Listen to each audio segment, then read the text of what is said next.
Hello everyone, this is Yissilmissil Productions channel. My name is Steven Yissil, and today is part 15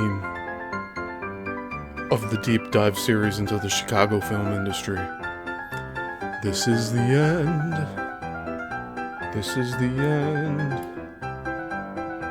This is the end. So this is the end of this particular deep dive series. I hope you've all enjoyed this. So, no more after today. This will be a completed series. Today we will be looking at the postscript of the book titled Oscar and Orson. This has been the book we've been reading from.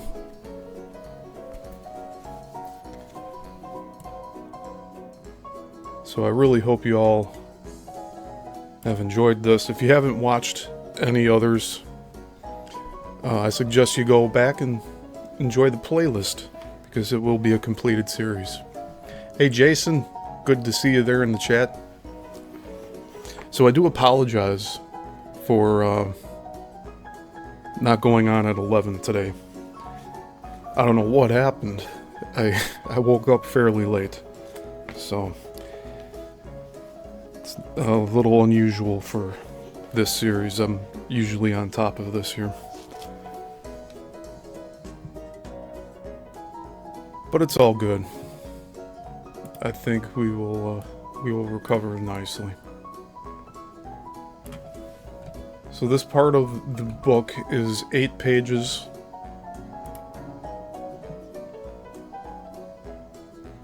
And we'll just get a little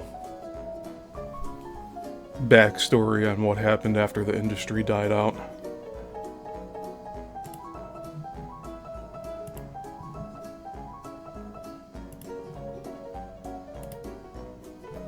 All right.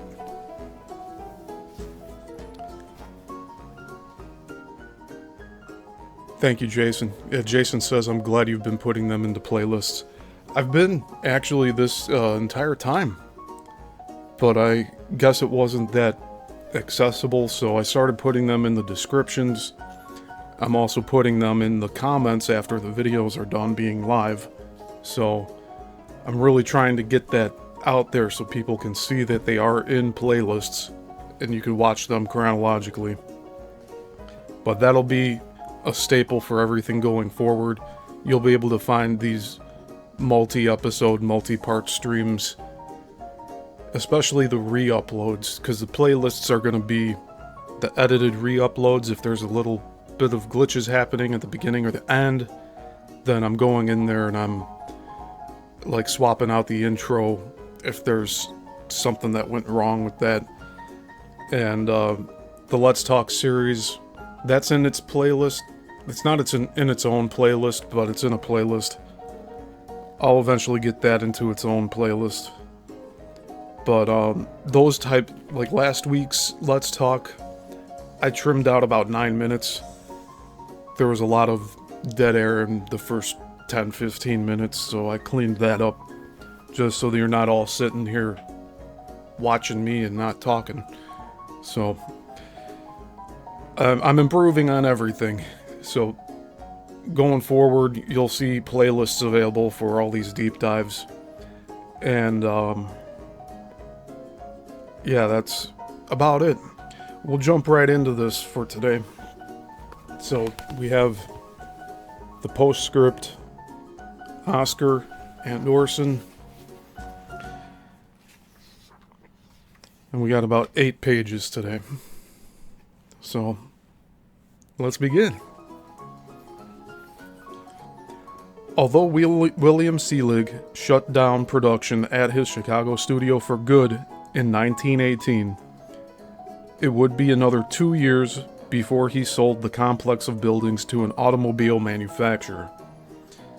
In the interim, he rented out his facilities to independent filmmakers looking to break into the market with low-budget productions. It must have seemed ignominious to many of Selig's army of former employees that the once mighty studio was being used for cheap productions by inexperienced companies at the same time that all of the real talent was migrating to Southern California. During this time, however, Selig Polyscope Lot would serve as the unlikely launching pad for the career of one more major figure of the silent movie era. Hey, been YouTubing? Good to see you. Having a good day. Having a good day. Just had a little delay today with starting this show, but I'm getting it out there. One of the best kept secrets of Chicago's film industry. Sorry. I gotta transition a little better between reading the comments here. I'm sorry. Let's reread that. One of the best kept secrets of Chicago's secret film history is that of the Second City, and that the Second City was, in fact, first when it came to producing, quote, race movies, end quote. William Foster, the African-American manager of Chicago's Pekin Theater, had founded the Foster Photoplay Company and directed what is believed to be the first film with an all-black cast, The Railroad Porter, in 1912. The success of that slapstick short film, reportedly inspired by the Keystone Cops, in turn inspired other African Americans to try their hand at film production, and black-owned independent film companies soon sprang up in major metropolitan areas across the U.S. The most significant and durable filmmaker to emerge from the race film boom was Chicago-based Oscar Micheaux, and that's spelled Micheaux. His debut film, The Homesteader, an epic super production running more than 2.5 hours, that was released to critical and box office acclaim in 1918. Hey, Texas Learning. Good to see you here. It would be the beginning of a remarkable movie career that spanned decades.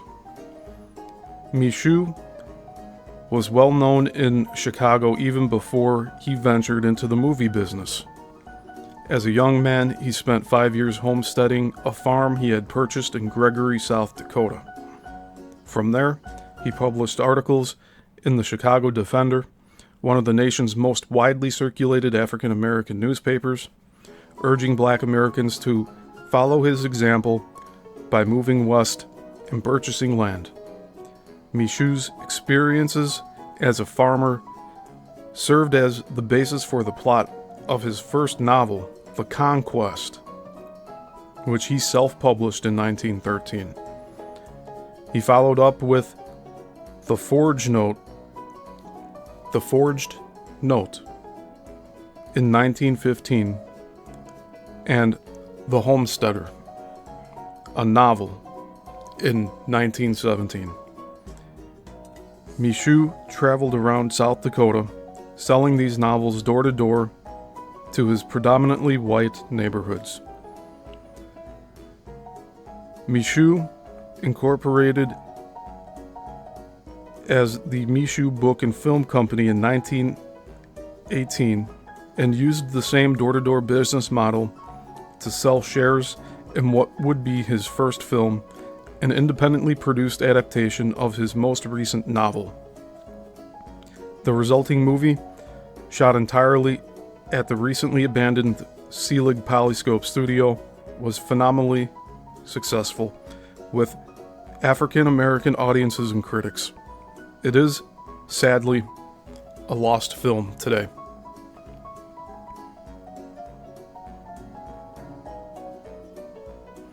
The success Micheaux had with The Homesteader encouraged him to invest his profits back into his company. A follow-up film, Within Our Gates, was rushed into production and released the following year. This incredible movie, an incendiary and unflinching look at racism, although mostly shot in Chicago, this time at, quote, Capital City Studios, unquote, remains the earliest surviving feature made by a black director. One of the most interesting aspects of Within Our Gates, especially from a 21st century perspective, is that the film effectively functions as a response to Griffith's The Birth of a Nation. Griffith's movie, a technically astonishing piece of virtuoso filmmaking, galvanized audiences wherever it played. This result was in part due to Griffith's unparalleled skill with dynamic framing and cutting, and in part due to the film's unfortunate racism, notably the climactic scene in which the Ku Klux Klan heroically ride to the rescue of the movie's white protagonists who are trapped in a cabin besieged by a black militia. This climax is a good example of Griffith's pioneering and greatly influential technique of using cross-cutting to create suspense during rescue scenes. The fact that Within Our Gates would appropriate Griffith's editing schemes on a tiny fraction of the budget of The Birth of a Nation, and in order to explicitly reverse the earlier film's ideology, has ensured that, ironically, Griffith and Micheaux are now jointly studied in film history classes in colleges throughout America.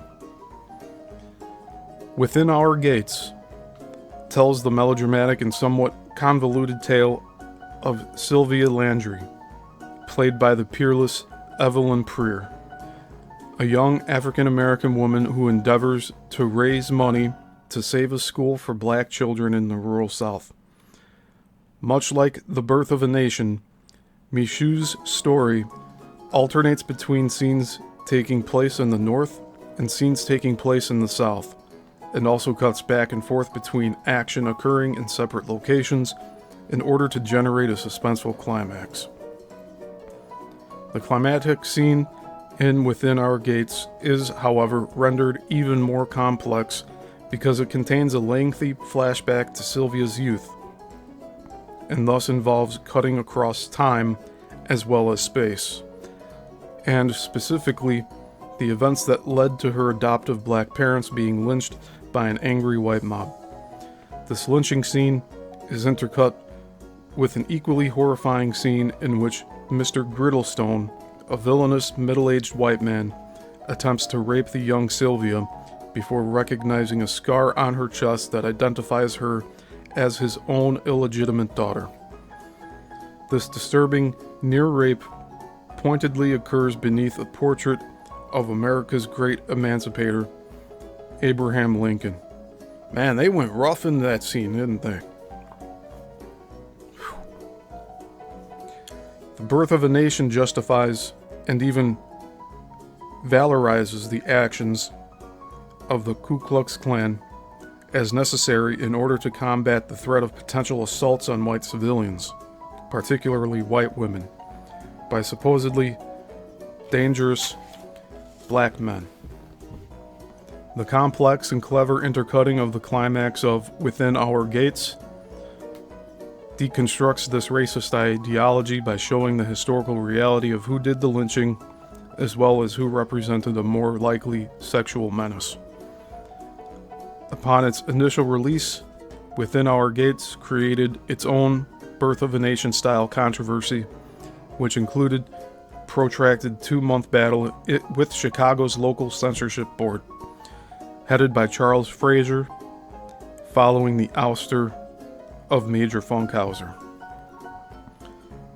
This battle may have been more contentious than it otherwise would have been. The city was still reeling from a major race riot in the summer of 1919 that had killed dozens of people and injured hundreds more. The censorship controversy, extensively covered in the black press, virtually guaranteed that the film would play to packed houses when it eventually did open in early 1920. Reviews in the black papers were extremely favorable. The Chicago Defender said, quote, "It is the claim of the author and producer that, while it is a bit radical, it is the biggest protest against race prejudice, lynching, and concubinage that was ever written or filmed. There are more thrills and gripping holding moments than was ever seen in any individual production. People interested in the welfare of the race cannot afford to miss seeing this great production. And remember, it tells it all." And tells it all is in capital letters. That's end quote. Like The Homesteader, Within Our Gates was thought to be a lost film until a single print was discovered in Spain under the title La Negra in the late 1970s. Restored by the Library of Congress in 1993, the movie is still only an approximation of Micheaux's original vision. Sadly, all 15 of Micheaux's known surviving films exist today only in truncated form, typically a result of censorship boards excising material deemed inflammatory. Although, as with Major Funkhauser, oftentimes such decisions were made arbitrarily. Even more remarkable than the movie itself was the fact that Within Our Gates was merely one of the earliest events in a directorial career that lasted 30 years and comprised approximately 45 feature films. By far the most prolific career of any black filmmaker in the first half of the 20th century. Micheaux would go on to be the first director to cast the great Paul Robeson in a film. And one of the films mentioned here is Body and Soul from 1925. The first to make an all-talkie race movie, which was The Exile in 1931. And undaunted, he would continue to make films even under the threat of looming bankruptcy and occasionally in the face of scathing criticism by the black press until shortly before his death in 1951. The Oscar Micheaux story deserves to be much more widely known, and his films deserve to be more widely seen. Throughout his career, Micheaux's fortunes rose and fell, the quality of his output varied widely, and his battles with local censorship boards were legendary. He was, however, always I'm not sure about this word here. Indefatigable. It's spelled INDEFATIGABLE.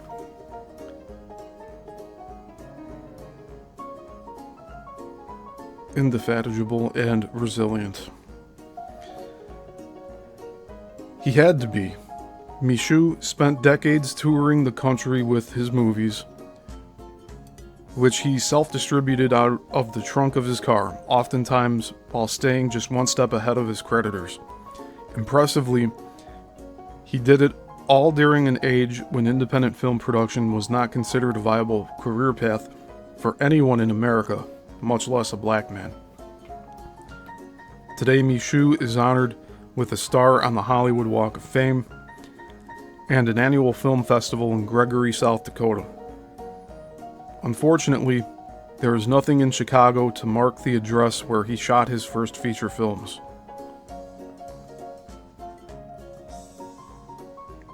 The Oscar Micheaux story is yet another too little known chapter in the remarkable history of early motion picture production in Chicago. And I'd have to agree with that. We didn't really learn that much about him in college, in Columbia College, Chicago. He was kind of just a footnote. The colleges were more concerned with showing us films like American Beauty, where, you have like the collapse of the white family. That's what Columbia College Chicago was all about. Now here's a quote from Orson Welles. "I warn you, Jedediah, you're not going to like it in Chicago. The wind comes howling in off the lake, and gosh only knows if they ever heard of Lobster Newburgh." And this is Orson Welles as Charles Foster Kane in Citizen Kane from 1941. By the mid-1920s, film production in Chicago had ground to a halt. Even Oscar Micheaux had left to try his luck in New York. In the 10 years since the Edison Trust had dissolved, Chicago had gone from being the nation's film capital to a veritable cinematic ghost town.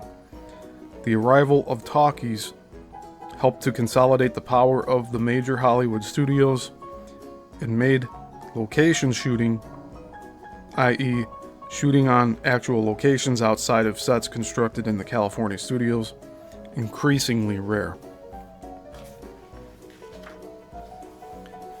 It would not be until after World War II that a gritty new documentary-style aesthetic would become popular in American movies, bringing Hollywood crews back to the Windy City for evocative crime films like Call Northside 777 in 1948, Union Station in 1950, and City That Never Sleeps in 1953.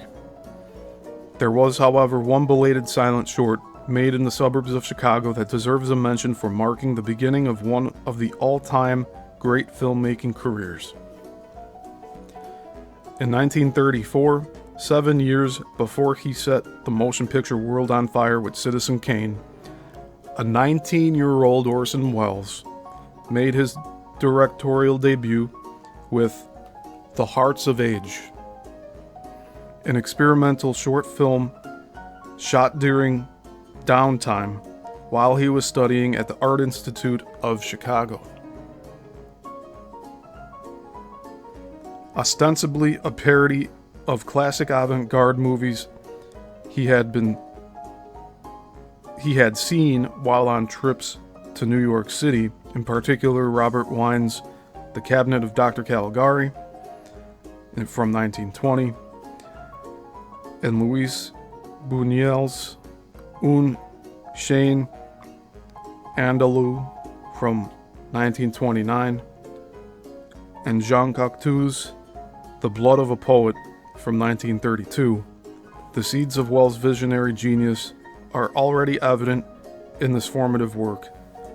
It is one more example of a fascinating film, and the story of its making that are both rooted in Chicago and unjustly unknown. Young Mr. Welles shot The Hearts of Age entirely in suburban Woodstock, Illinois, on the campus of the Todd Seminary for Boys, where he had graduated from high school 3 years earlier. At this time, Welles was already something of a local celebrity having been featured in a 1933 Daily Tribune article titled, quote, 18 years old, scores hit in Shakespeare, end quote, that touted him as a, quote, wonder boy of acting, end quote. According to the article, Wells had astonished Chicago's first nighters with his recent performance as Mercutio in a Milwaukee production of Romeo and Juliet. Although a Chicago resident, Wells was frequently returning to Woodstock to direct theatrical productions for the Todd School, an institution to which he felt a lifelong sense of loyalty. It was during one such trip that he made The Hearts of Age with a team of close friends, including producer, co-director, cinematographer William Vance, and actors Paul Edgerton and Virginia Nicholson, which would be Wells's future bride. While the resulting 8-minute short film is unquestionably the work of an amateur, fans of Wells's feature films should find it especially interesting. The entire movie relies on rapid-fire montage editing, which Wells would eschew into his early features a few years later in favor of the deep-focus, long-take style, so beloved by the French critic André Bazin. Intriguingly, Wells would return to this montage-based approach to filmmaking towards the end of his life, primarily out of necessity caused by budgetary constraints. From The Hearts of Age to F for Fake from 1973, nearly 40 years later, Wells, in his film career, truly came full circle. I'm just going to check the comments here before I continue.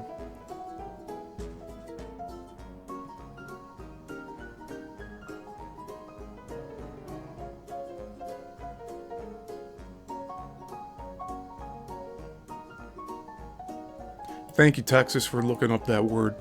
Yeah, they throw some wrenches into these books here. Like, just every once in a while, they throw these words that are, like, rarely used.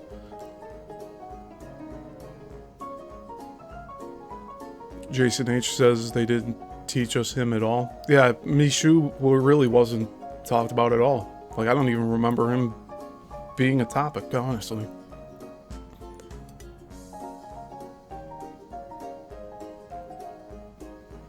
And he hasn't been YouTubing. This is strictly Chicago film industry. And this is the end. This episode's the end of the series. But we're not quite done reading yet. We got another page and a half left. I was thinking about doing the Polyscope's pointers. I'm not sure if I want to get through that. That's about 3 pages.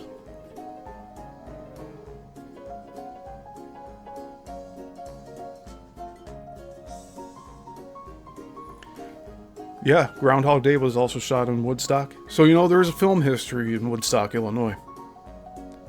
But I don't think too many people know that Orson Welles is part of that film history of Woodstock. And he grew up here. Alright, continuing on. The Hearts of Age begins with shots of a well-dressed woman, Nicholson, wearing old age makeup and sitting atop a giant ball on the second story of an anonymous-looking building. On the first floor below her, a man in blackface and colonial dress, Edgerton, pulls a rope that rings a bell.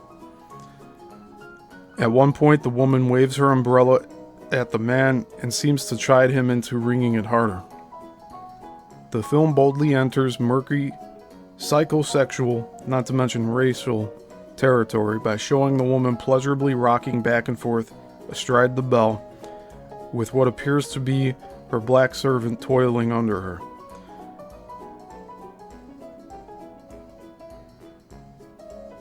That's weird. The ringing of the bell also seems to have an unintended consequence. It brings a series of strange-looking characters out of a door on the floor above the woman, all of whom acknowledge her as they walk past her on a nearby fire escape. One of these passers-by is a sinister-looking dandy, played by Wells, also wearing old-age makeup, who repeatedly passes by the woman and, in the process, politely tips his top hat to her each time.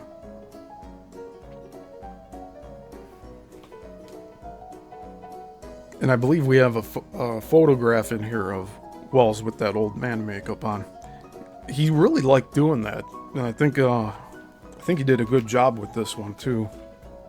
We'll take a look at it in a moment.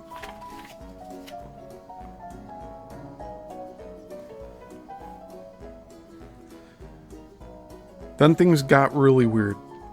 The man in blackface hangs himself as Wells and Vance cut to shots of a gravestone with a beckoning hand superimposed over it, and shots of a human skull in negative, a la F.W. Murnau's Nosferatu, A Symphony of Horror from 1922. The sinister-looking dandy then enters a room holding a candelabrum.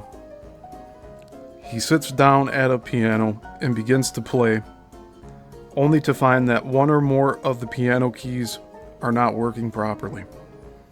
The old dandy, whom the viewer can now infer is death, opens the piano to find the lifeless body of the old woman inside. The film ends with Death holding up a series of gravestone-shaped title cards reading, quote, "Sleeping / at rest." These are all like just different ones separated by the slashes. / in peace / with the Lord / amen. End quote. It is not known when or even if The Hearts of Age was screened in the years immediately following its production. It was certainly an unknown film for decades. In the late 1960s, film critic and future Orson Welles biographer Joseph McBride learned about a 16mm print in the William Vance collection of the Greenwich, Connecticut Public Library. McBride published an article in the spring of 1970 issue of Film Quarterly entitled Wells Before Cain, which discussed both The Hearts of Age and another Wells short, the then lost Too Much Johnson. In McBride's excellent biography, Whatever Happened to Orson Welles, he writes, quote, "Welles seemed bemused and somewhat irritated by the discovery," end quote. Before quoting Welles' longtime cinematographer Gary Graver, quote, Orson kept saying, "Why did Joe have to discover that film?" End quote.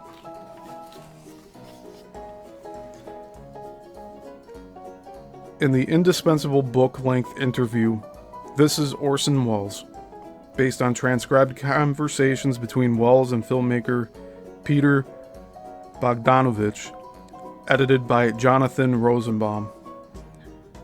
The great director claims that The Hearts of Age was nothing more than, quote, "Sunday afternoon fun out on the lawn," end quote, and, quote, "a send-up," end quote.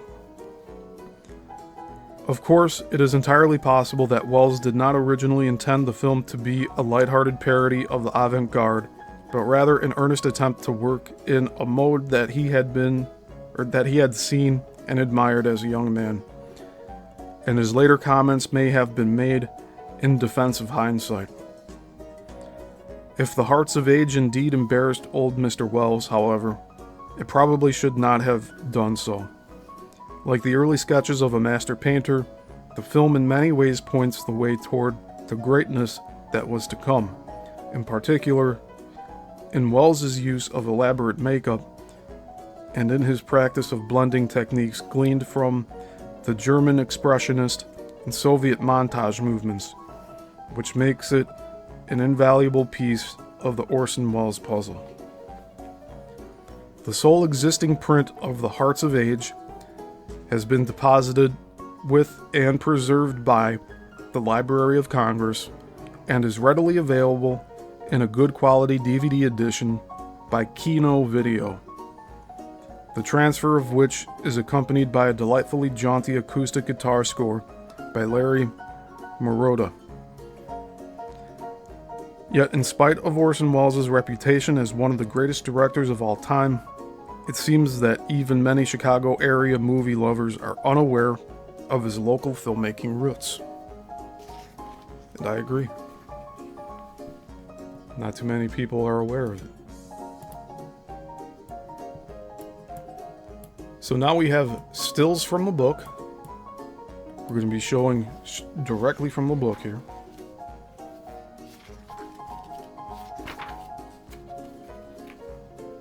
The first still is one of Micheaux's films,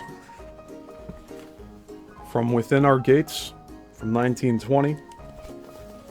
And this was a film that Micheaux directed himself.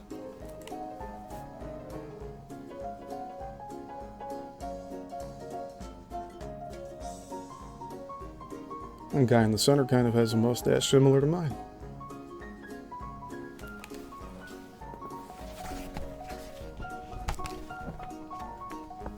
Then we have The Hearts of Age from 1934, directed by Orson Welles. Here's one of those close-up pictures of him in the old man mask.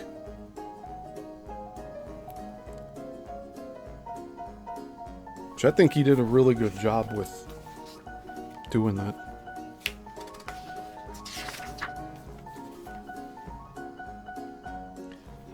And then here's Orson Welles as Death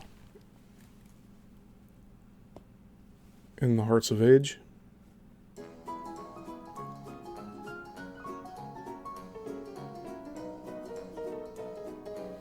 So again, he did a really good job wearing the old man masks.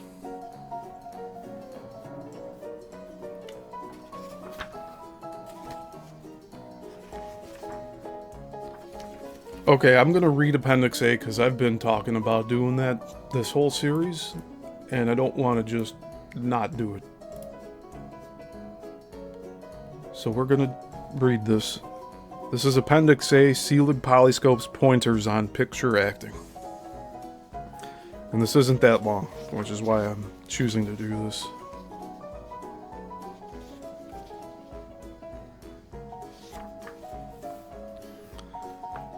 Anyone appearing in a Chicago shot Selig Polyscope production circa 1910 would have been given this handy, exceedingly amusing manual on picture acting.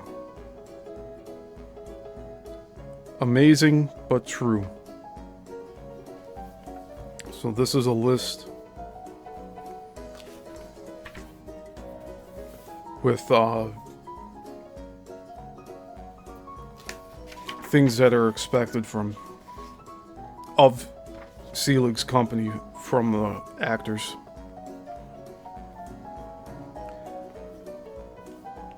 So first we have action. When the director gives you the word for action at the start of a scene, don't wait and look at the camera to see if it is going. That will be taken care of and started when the action settles down to where the directors think the scene should start. Next we have looking at the camera. Never look toward the director when he speaks to you during the action of a scene and while the camera is running. He may be reminding you that you are out of the picture or of some piece of business that you have forgotten. Glancing toward the camera near the finish of a scene to see if it has stopped is also a bad habit. The director will inform you when the scene is over. Next we have eyes. Use your eyes as much as possible in your work. Remember that they express your thoughts more clearly when properly used than gestures or unnatural facial contortions. Do not squint. You will never obtain the results you are striving for if you get into that very bad habit. Making exits. In making an exit through a door or out of the picture, never slack up just on edge. Use a little more exertion and continue well out of range of the camera. Many scenes have been weakened by such carelessness. Next we have letter writing. In writing before the camera, do so naturally. Do not make rapid dashes over the paper. You are completely destroying the realism you are expected to convey by doing so. When reading a letter mentally, count 5 slowly before showing your expression.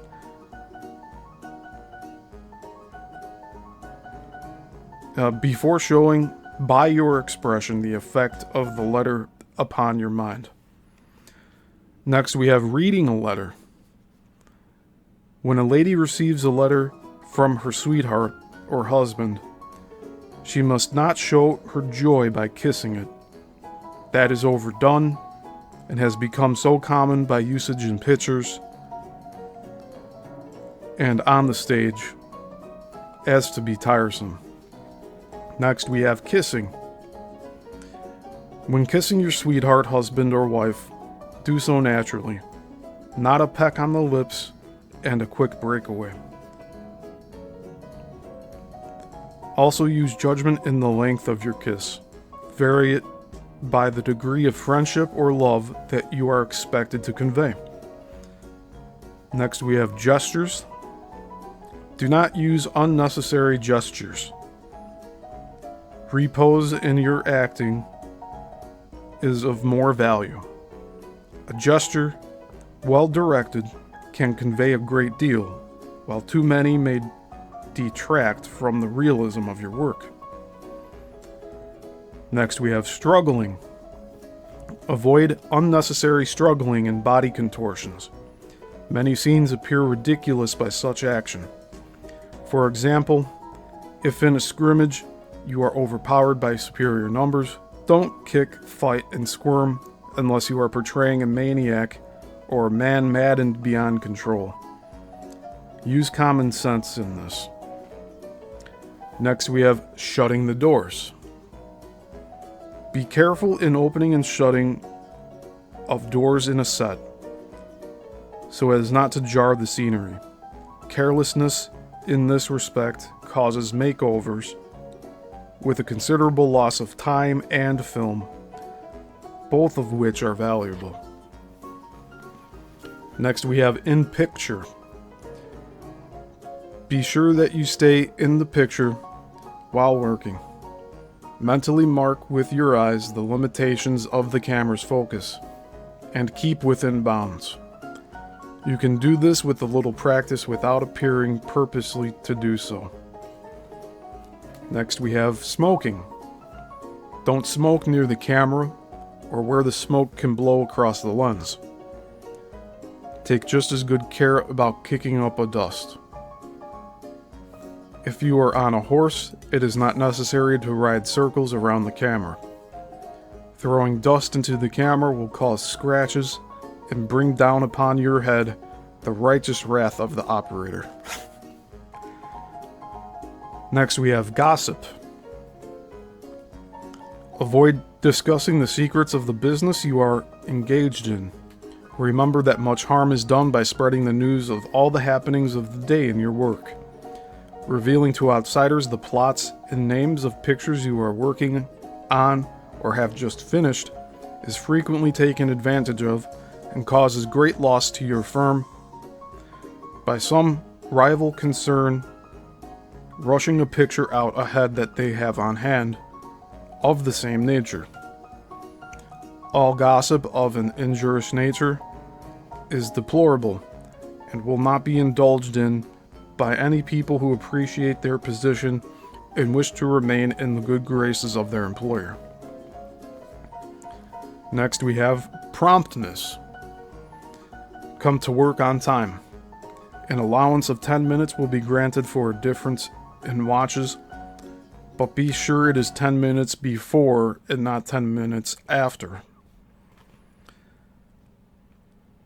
There are no hardships inflicted upon you, and you owe it to your employer to be as prompt in this matter as you expect him to be in the payment of your salary.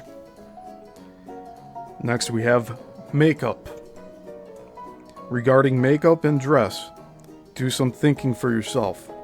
Remember that the director has many troubles, and his people should lighten his burden in this manner as much as possible.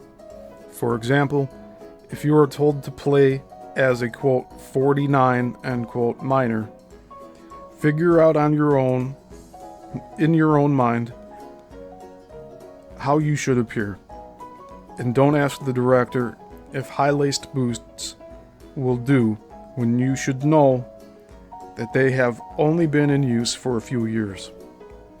Don't ask him if pants with side pockets will do when you know that they were never worn at that period. A poor country girl should never wear high French heels, silk stockings, and long-form corsets. Nor should her hair be done in the latest fashion. She would look very much out of the picture in such makeup carrying a milk pail.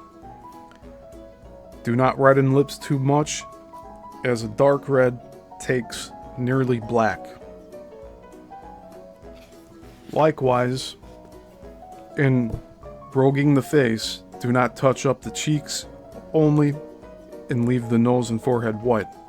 The effect of such makeup is hideous in photography. Get in the habit of thinking out for yourself all the little details that go to complete a perfect picture of the character you are to portray. Then, if there is anything you do not understand, do not be afraid to ask the director. Next, we have beards. In the making of beards, one cannot be too careful. This is an art that every actor can become proficient in, if he will only take the pains to do so. Remember that the camera magnifies every defect in your makeup. Just use your mental faculties to give some thought to your character studies and you will win out. Next, we have sleeves. Avoid playing too many parts with your sleeves rolled up.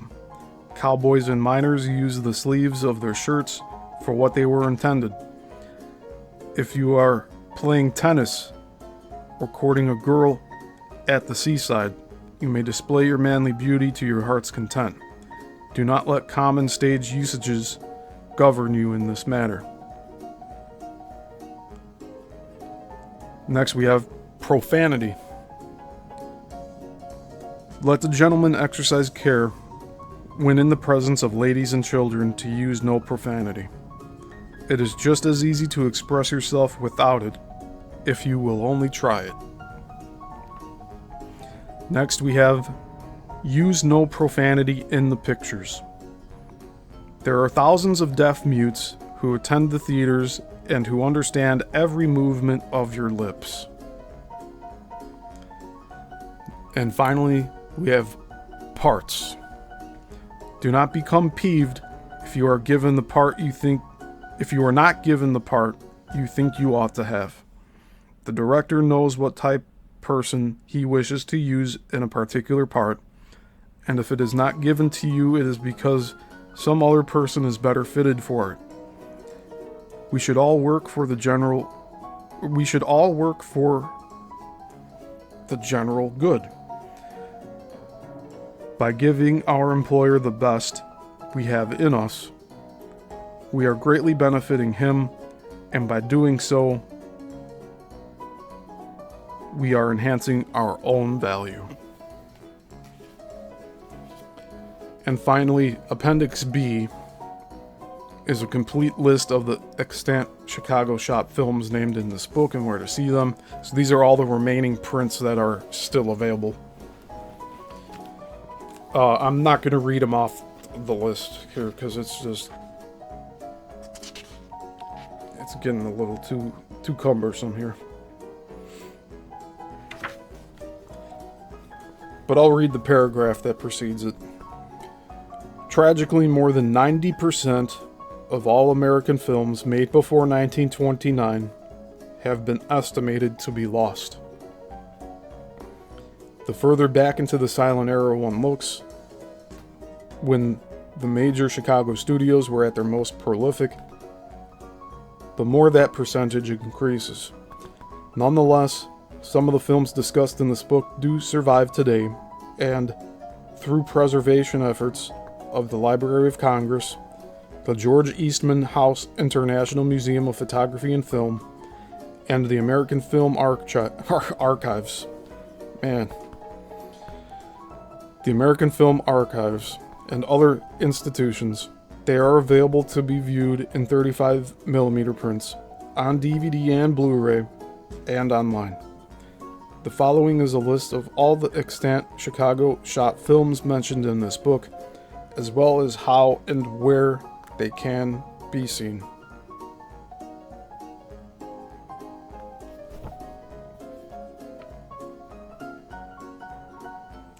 They even have some YouTube links in here. This is real cool.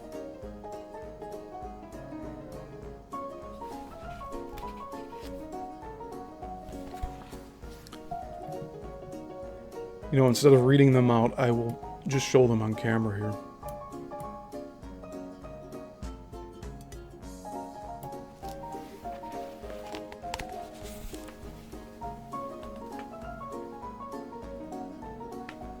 This way, if you want to look these up later, you're more than welcome to.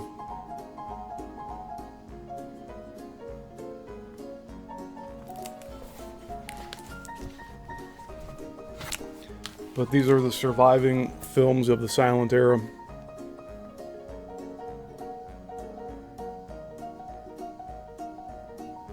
And this should give you enough time to pause it at a later time, if you'd like to look these up.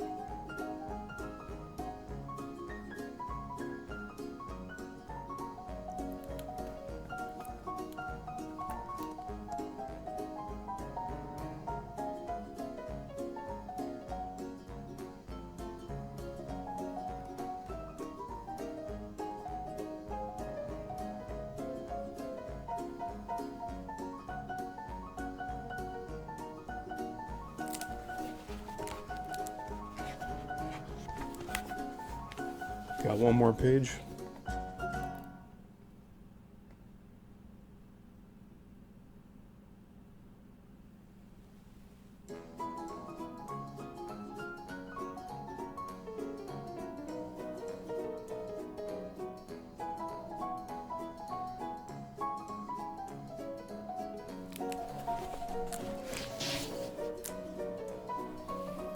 And then Appendix C is some censored scenes of Chicago films noted in local newspapers.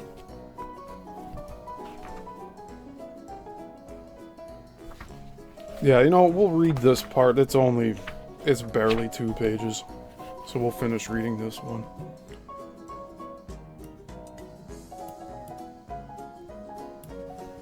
So this is the finale of the book right now. There's really nothing left after this. So just take note here. This is it. From 1914 to 1916, a popular portion of Kitty Kelly's, quote, Flickerings from Filmland, end quote, column in the Chicago Daily Tribune detailed scenes that the censorship board ordered to be cut, as well as some movies that were rejected outright. Here are some SNA and Selig films that were targeted. From May 5th, 1914, the film At Last We Are Alone by Selig. Bedroom scene showing embracing of couple in night robes. And another film, A Pair of Stockings, also by Selig.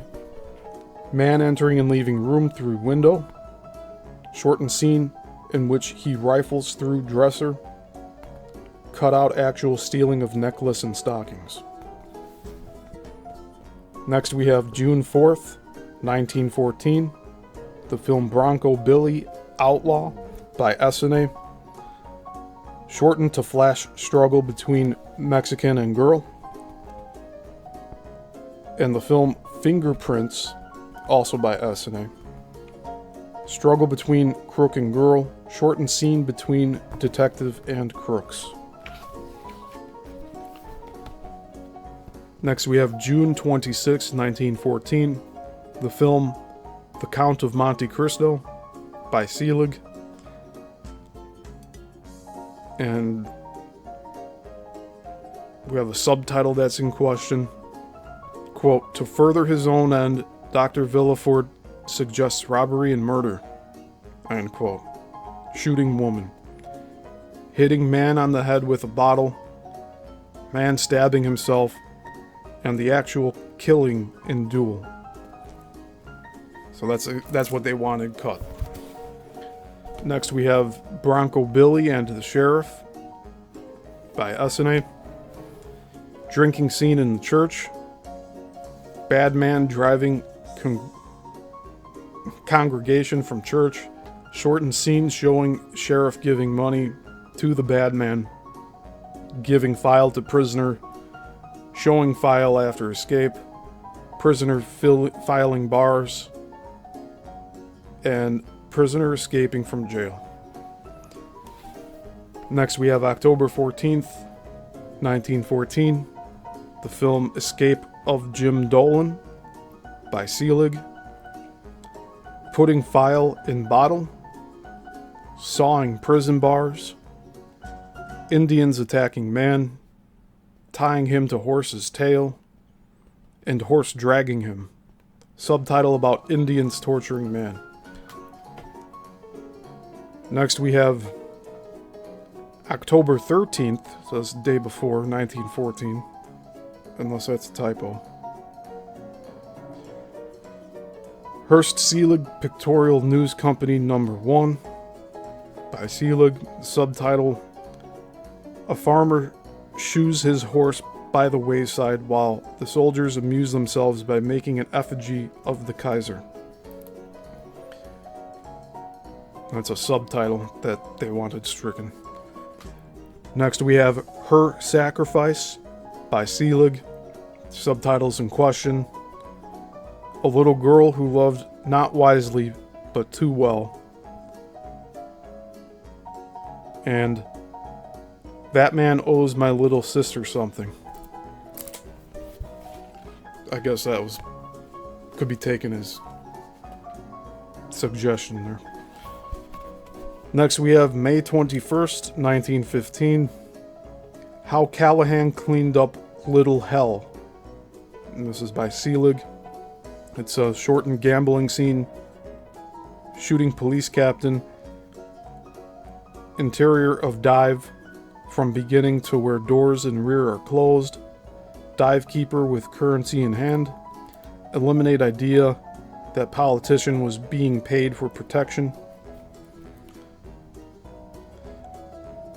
Next we have Beautiful Belinda, also by Selig. And Man with Arrow Sticking in His Back. That's what they wanted stricken. Next we have February 16th, 1915, A Night Out by SNA. Man kicking woman, 5 scenes of man improperly clad in a strange woman's bedroom. Next we have April 30th, 1915, Sweetie in Vaudeville by SNA. First half of gambling scene in which money is shown. Next we have June 21st, 1915, A Woman. And this was by SNA starring Charlie Chaplin. Woman kicking man. Woman picking man's pocket in park. All scenes of man minus trousers. All scenes in bedroom showing him dressing up as a woman. All scenes showing extraction of hat pins from man's anatomy. Man pulling skirt off woman and subsequent vulgar actions. picture with father giving couple blessing. And finally, we have November 11th, 1915, how Marjorie won a career and lifted the mortgage from her mother's home. And this is a film by Essene. Rejected outright because the picture is a demonstration of a corset fitting on live models and is offensive to public modesty.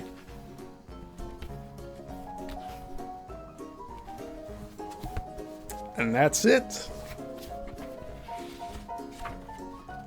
We just have end notes, which is all bibliography. And then the index for reference of specific things in the book. That is it. That is the completion of reading Flickering Empire by Michael Glover Smith and Adam Selzer. So I'll take a look at the comments here real quick.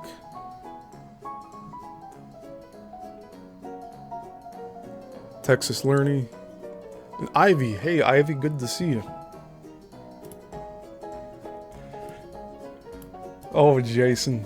Should I do it? That's a wrap!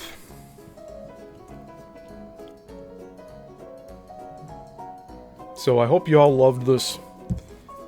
Please like, comment, and share. We have the playlist that's always going to be available for everyone. And I thank all of you for being here. Now, we have one more show coming up tonight. And it's not related to this series. But if you've been following my channel and the Let's Talks on Sundays, I highly suggest you tune in. That'll be at 9 p.m. And we will have multiple guests on. So that's all I'll say about that. But this is the end of the deep dive series into the Chicago film industry. I really thank you all for being here. Be good to yourselves, and remember, until the next one, class dismissed.